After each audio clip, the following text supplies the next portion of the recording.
And I love being Detective Bill Houston because he's like he's a supervisor. May 2025. Malcolm-Jamal Warner stepped into the uniform of Chief Inspector Bill Houston in the series Alert Missing Persons Unit. On set, he carried himself with that same solid presence, his signature deep, resonant voice filling the room, the image of a man who had long outgrown the boy we once knew as Theo Huxable from The Cosby Show. What no one realized was that these scenes would be Warner's very last on screen. Just 2 months later, on July 20, 2025, he would die suddenly in a drowning accident in Costa Rica. That shocking end transformed the role of Bill Houston into his final artistic will, a closing chapter to more than 4 decades of work sealed by tragedy. But what is even more haunting is that behind this last project lay strange details, little-known truths that turned the show into an unsolved mystery. Today, we're going to reveal what really happened in Malcolm-Jamal Warner's final role. Malcolm-Jamal Warner was born on August 18, 1970 in Jersey City, New Jersey, a rough industrial town where most black kids never even dreamed of Hollywood. But from the very start, Warner was different. While his friends were busy with basketball and video games, Malcolm would sit alone in his room reciting lines from old plays. At just 9 years old, his mother enrolled him in the Professional Children's School in New York, a training ground for child actors, whose graduates often went straight to Broadway or national television. What made Warner's journey even more remarkable was that he grew up with only his single mother, Pamela Warner, raising him. She was the one who pushed him into the arts, from small auditions to acting classes, even drilling him online readings at home. She planted the belief in him that he could break out of the limits placed on a black kid from New Jersey, at a time when television in the 70s and 80s was still filled with barriers. His friends teased him for being too grown up. While other 10-year-olds had comic books in their backpacks, Malcolm carried scripts and notebooks of dialogue. One teacher recalled how he once stood up in the middle of class and performed an entire scene from a TV drama with such intensity that the whole room went completely silent. That early maturity became his secret weapon. It made him stand out in the sea of child auditions across New York. And just a few years later, the boy who once carried scripts in his backpack walked onto a national soundstage, beginning the journey that would turn him into one of the biggest black stars of the 1980s. The fateful turning point. From Rudy to Theo and The Cosby Show. In the early 1980s, Malcolm-Jamal Warner was just a teenager from New Jersey, with big dreams bouncing from one audition to another. He failed more than once, so many times in fact, that he even considered giving up on acting altogether. But then fate knocked on his door in a way no one could have predicted. In 1984, NBC was casting for a brand new sitcom called The Cosby Show. Warner was originally brought in to audition for the role of Rudy Huxable, the youngest son of the Huxable family.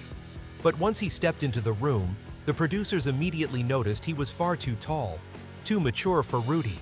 So on the spot, they switched things up. They asked him to read for Theo Huxable instead, the teenage son who was stubborn but lovable, the perfect foil for Bill Cosby's character. The result, Warner won over both the director and Bill Cosby himself in just a few minutes. Cosby later recalled Malcolm had this look, part innocence, part defiance. He was exactly the Theo I had imagined. And just like that, Warner, who nearly became the youngest kid, was cast as the eldest son, a twist of fate that would define his life. As for Rudy, the role went to a 5-year-old Keshia Knight Pulliam. That spontaneous casting switch created one of the most iconic sibling pairings in American television history. On September 20th, 1984, The Cosby Show premiered and instantly became a cultural earthquake. The series shot straight to the top of the Nielsen ratings, pulling in an average of over 30 million viewers per episode, an enormous number in the pre-internet television era.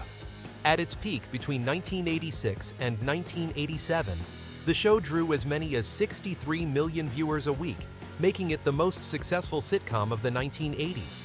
It wasn't just a cultural phenomenon, it was a money machine. NBC raked in billions in advertising revenue. By 1986, Warner, only 16 at the time, was earning $20,000 per episode, the equivalent of nearly $55,000 today. Over time, his paychecks grew even larger, cementing him as one of the wealthiest and most famous teenage actors in America. But behind all that glory, Warner had to grow up fast. The boy who once carried scripts in his backpack was now the ideal big brother to millions of American viewers. That kind of pressure was both a launchpad and a shadow that would follow him for the rest of his career. Breaking free from Theo Huxable was never going to be easy. But instead of letting himself be trapped in that teen image, Malcolm-Jamal Warner chose to expand his artistic horizons. That's when audiences discovered he wasn't just an actor, he was a true multi-hyphenate artist. Most people knew him as a sitcom star. But few realized Warner was also a gifted spoken word artist. In 2015, he shocked fans when he won a Grammy for Best Traditional R&B Performance with the track Jesus Children, a collaboration with Robert Glasper Experiment and Lala Hathaway. And here's the twist. Warner wasn't a singer. His contribution to the project was his spoken word, a poetic narration woven into the music. A performance through voice alone earned him a Grammy, proof that his talent went far beyond Hollywood's expectations. Outside of spoken word, Warner had a burning passion for jazz and funk. He formed his own band, Miles Long, a jazz-funk fusion group, where he sang lead vocals and played bass. He also published a collection of poetry and released a spoken word album, Self-Inflicted 2003, where he boldly explored themes of race, love, loneliness, and the pressures of fame from his teenage years. Critics began calling him a rhythm storyteller, an artist who blurred the lines between acting, music, and literature. From a sitcom kid to a full-spectrum artist, Warner proved himself far more versatile than the world expected. And yet, the brighter an artist shines, the louder the media noise usually becomes. But Malcolm-Jamal Warner chose the opposite path. A star who once made tens of millions of Americans laugh and cry every week on The Cosby Show slowly faded from the spotlight. But that silence wasn't born of exhaustion or defeat. It was deliberate, layered with hidden battles, restless doubts, and a preparation for an ending no one ever saw coming. Mysteries and controversies. Behind the scenes. While most of his peers spent their careers chasing the spotlight, Malcolm-Jamal Warner never seemed interested in playing that game. He rarely appeared on talk shows, stayed clear of scandal, and for years practically vanished from Hollywood's radar. To many American viewers, Theo Huxable was frozen in time at age 18, while the grown-up Malcolm-Jamal Warner became almost like a ghost. But behind the scenes, he was never invisible. Warner often spoke bluntly about the brutal realities of Hollywood. In a video shared widely just weeks before his death, he said slowly, "Life, it's fragile, and in the blink of an eye, you never know." At first, it seemed like a simple reflection. But after his sudden drowning in Costa Rica, those words now sound like a chilling prophecy. Few stars dare to confront the fragility of life while their careers are finding new life. But Warner did. Media outlets like People and the New York Post noted that his choice of silence kept him away from the stains so common in the entertainment industry. Instead of burning out in the glare of fame, he stepped back to observe, to ask hard questions about justice and about the role of black artists in an industry still riddled with bias. One of Warner's most surprising and powerful projects was his podcast, Not All Hood, launched in June 2024. The title might sound like casual entertainment, but its content was a cultural declaration. Warner used it as a platform to challenge old stereotypes about the black community. He wanted to prove that black lives aren't just about poverty, violence, or hip-hop stages, but also about intellect, spiritual depth, and the desire to be recognized with fairness. In one of the final episodes before his death, Warner shared the legacy he hoped to leave behind. "I don't want to be remembered as just a celebrity. I want to be remembered as a good man." That simple, heartfelt wish, quoted later in Page 6, shook fans when they read it after his passing. Not the Emmy, not the Grammy, not even his legendary role as Theo. What Warner wanted most was to be remembered simply as a good man. And that's what feels so strange in a Hollywood built on ego. And XS Warner dared to claim kindness as his legacy. An artist courageous enough to flip the very measure of worth in the industry. For years, Warner disappeared from the Hollywood radar, so much so that fans wondered, what's he doing now? Is he still acting? And then suddenly, he returned. But not in lighthearted family comedies. His comeback came through darker, more complex roles. In Suits, he became a principled lawyer. In The Resident, he impressed as Dr. A.J. Austin, arrogant but brilliant. In American Crime Story, he stepped into the heart of America's most shocking true stories. And in 911, audiences saw Warner as a survivor, a chilling coincidence considering his own fate that was yet to come. The press began calling him the quietest, most enduring star of the decade. His return wasn't a flashy Hollywood-style comeback.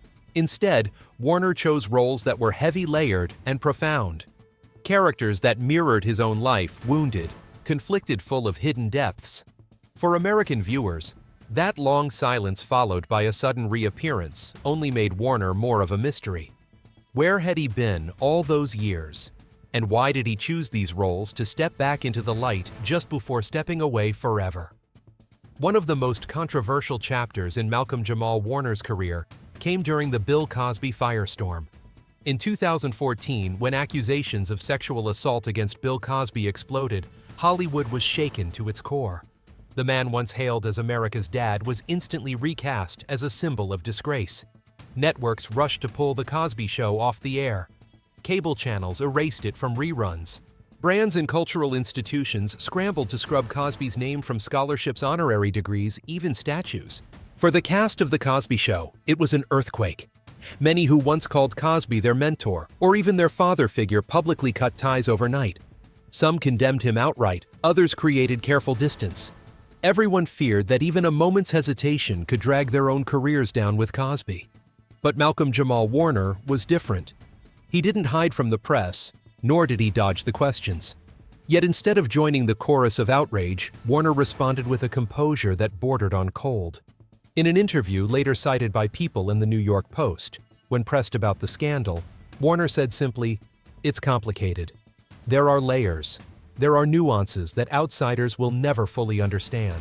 Just one sentence, but it landed like a stone. Warner didn't deny his past, the past that had turned a 14-year-old kid into a national star, nor did he defend Cosby.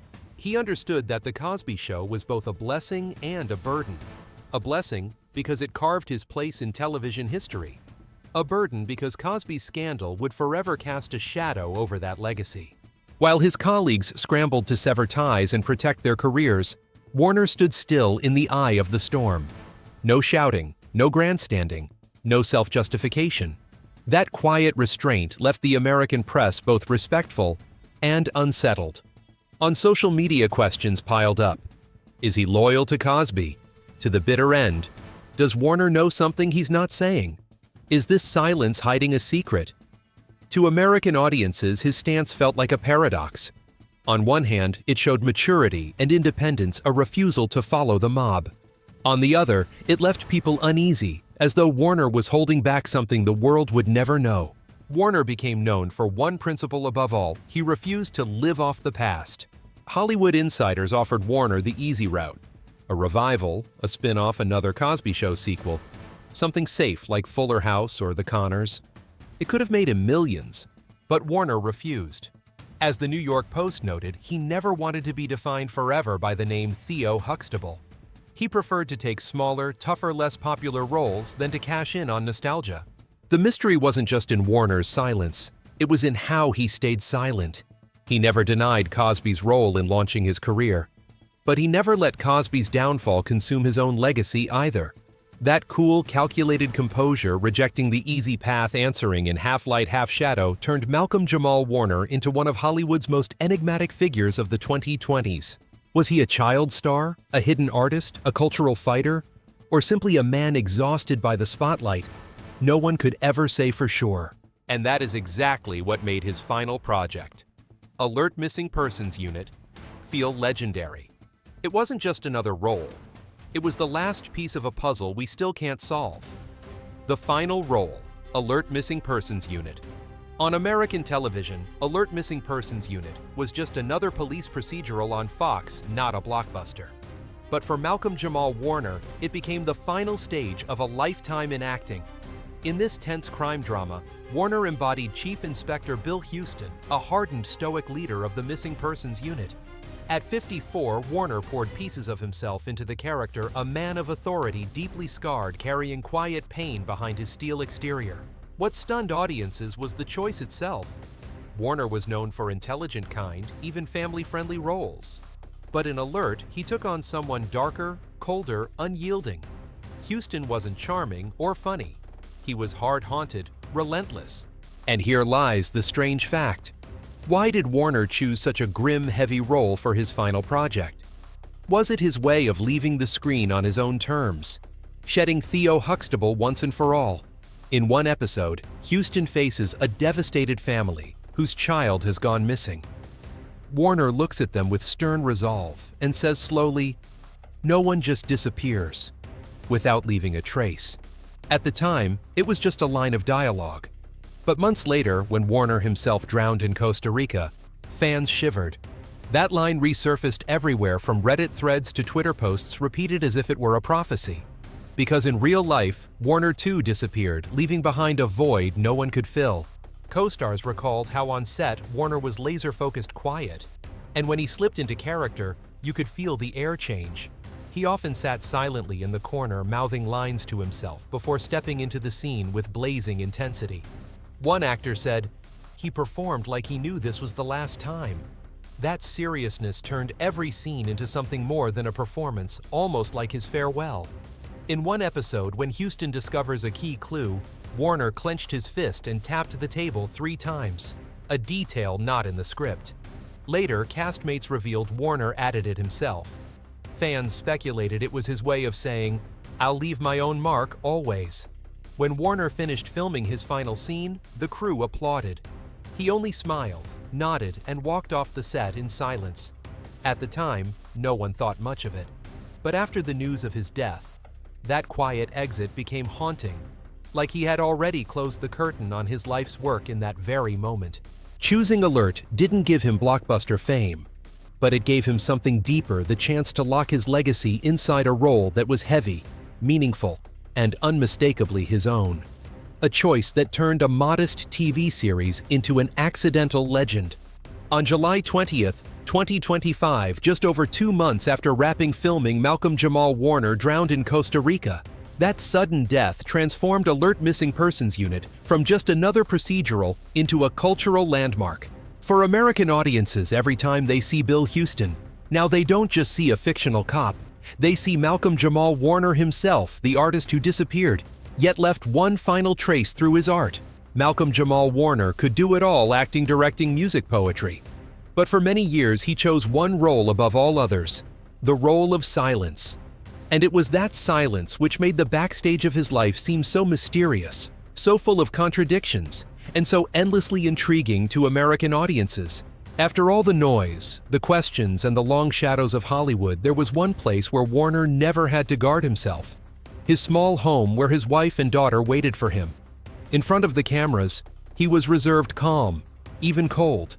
But at home, he revealed another side, warm, gentle, and utterly devoted to family. That stark contrast created a layered portrait: Warner, the Hollywood enigma, controversial and silent, and Warner, the man simple, genuine, finding his last refuge in the family. And to understand why Warner chose to step out of the spotlight and retreat into the shadows, we have to move into the next chapter. Love and family, his final anchor. In the 1990s, after The Cosby Show had already made him a national teen idol, Warner entered a long-term relationship with Karen Molina White, his co-star from the sitcom Malcolm and Eddie. They stayed together for nearly a decade, even living under the same roof, and fans believed a happy ending was inevitable. But they quietly broke up, no headlines, no scandal. By the 2000s, Warner was in what would become his most high-profile romance with actress Regina King, who would later go on to win an Oscar. Their relationship was public, Warner even living with King and her son Ian. The media dubbed them Hollywood's Black Power couple. But shockingly, on Valentine's Day, 2013, Warner broke things off. The sudden split stunned the American press. No one expected such a strong, steady relationship to end overnight. After these public loves and heartbreaks, Warner seemed to choose a completely different path. He met Michelle, and in 2017, Warner surprised the world by announcing he was married and about to become a father. Fans were stunned. Until that moment, he had never revealed a single relationship. No lavish wedding, no red carpet, just a quiet statement as if to say, "This is my happiness, and it doesn't need anyone's approval." In a rare interview, Warner described his wife with one simple but powerful image: "She's my lighthouse." Through all the storms of fame and media scrutiny, Michelle was the one who kept him grounded, guiding him back to an ordinary life. For Warner, true love wasn't something to show off. It was something to anchor you. Later that same year, Warner and Michelle welcomed their first daughter. It was the biggest turning point of his life. He never revealed her name, never showed her face to the public. Instead, he shared only small, intimate moments: a tiny hand gripping his finger, a blurred photo of baby shoes next to his own, a quiet bedtime reading. In an interview with People, Warner said with emotion, "A career may end, but family is the film with no ending." The line spread quickly embraced as the personal creed of a man who had tasted both Hollywood's glory and its bitterness, and finally discovered his greatest role, fatherhood. Friends described Warner as a man who loved simplicity. His evenings weren't filled with parties or luxury studios, but with the small kitchen where he and Michelle cooked together, jazz playing in the background while their daughter ran around the house. It was no surprise then that fatherhood changed his career choices. Warner began turning down interviews, declining revival sitcoms, and only accepting roles he felt were worthy enough that my daughter will be proud when she looks back one day. That's why throughout the 2010s and 2020s, Warner was often called the disappearing star. But the truth is, he hadn't disappeared at all. He had simply chosen a different stage, the family stage where his only audience was his wife and daughter. On his podcast, Not All Hood, Warner once said something haunting: "I want my daughter to grow up knowing that her father lived right, not just that he was famous." Those words revealed the heart of his silence. It wasn't retreat, it was strategy. Warner didn't want his name recycled in tabloids. He wanted his daughter to grow up in peace, free from the scandals of Hollywood. He used to believe family was the film with no ending. And yet fate had the cruelest twist in store, cutting that story short with a sudden death that left Hollywood in shock. The sudden death, a prophecy fulfilled. On July 20th, 2025, Americans were stunned as news spread from Costa Rica. Malcolm-Jamal Warner, age 54, had drowned, according to official reports cited by AP News and People. Warner was caught in a powerful current while swimming. Rescue teams rushed in, performing CPR on the beach for 45 minutes straight, but nothing worked. The coroner's report later confirmed the cause: asphyxiation by submersion. What should have been a peaceful moment, an afternoon of relaxation in a tropical paradise, became the tragedy that ended the life of a star etched into America's memory. Warner didn't die in a hospital bed, nor on a stage, but in the ocean, where every effort to save him failed. The family's silence. When the news broke, the American press immediately tried to reach Warner's wife Michelle and his family, but they chose complete silence. No statements, no social media posts. At first, reporters grew impatient, but soon the public understood. That silence was the way Warner had always lived, protecting his family from the spotlight, shielding them from Hollywood's chaos. What haunted fans most were the signs Warner seemed to leave just before his death. Only weeks earlier on Instagram, he had posted a short video. His face was solemn, his voice slow and steady. Life, it's fragile, and in the blink of an eye, you never know. At first, fans thought it was just a reflection. But after July 20th, the clip went viral, shared millions of times. People took it as an unintentional farewell, a chilling premonition of the end. Even more haunting in his final series, Alert Missing Persons Unit, Warner's character, Chief Inspector Bill Houston, delivered a line that now feels prophetic: "No one just disappears without leaving a trace." That line has become his artistic last words. Warner vanished into the sea, but left behind an indelible trace, the legacy of a 40-year career. As People and New York Post wrote, his role as Bill Houston became an artistic will forever bound to his fate. Immediately after the news major outlets People, Page 6, New York Post, The Sun all ran front-page tributes. Castmates from The Cosby Show expressed heartbreak. Some called him a brother, a friend, a quiet mentor. Fans created the hashtag #SharRemember. Malcolm posting side-by-side images of young Theo Huxable in 1984 and Bill Houston in 2025. The photos went viral, a perfect circle of his career from teen sitcom star to hardened TV detective. Though the cause of death was clear, many couldn't stop piecing together the eerie clues the line from Alert the Instagram video, the podcast reflections about life's fragility. To fans, it felt like a puzzle pointing to the inevitable. Warner left no suicide note, no formal goodbye. But to American audiences, his final words, his final performances, those were the farewell. A reminder that the spotlight can vanish in an instant, but the truest marks of an artist endure. Warner disappeared, but he did not vanish without a trace. Just as his last line said, "No one just disappears without leaving a trace." He left his mark on television history, on a generation's memories, and in the hearts of the family he protected until his final breath. Malcolm-Jamal Warner was never Hollywood's loudest star, nor its most photographed on red carpets. But in death, America realized that for more than 40 years, he had quietly carved his place into the history of television and popular culture. Legacy and immortal legend. The role of Theo Huxable on The Cosby Show made Malcolm-Jamal Warner a familiar face in every American household of the 1980s. When the sitcom aired from 1984 to 1992, it sometimes drew as many as 30 million viewers a week. The Cosby Show wasn't just entertainment, it broke barriers. For the first time, American television portrayed a middle-class intellectual black family. Warner is remembered as one of the pioneers who reshaped the image of black characters on TV. Before The Cosby Show, black roles were too often limited to stereotypes: poor criminal or dependent. But with Theo Huxable, Warner helped present a new image, a smart, stubborn, loving black teenager that both white and black audiences could relate to. Critics even called him America's kid brother. That legacy remains indelible. Warner opened the door for countless black characters who came after him. What set Warner apart was that after the spotlight of his teen years, he didn't lose himself to scandal or decline. He chose silence. He chose serious art.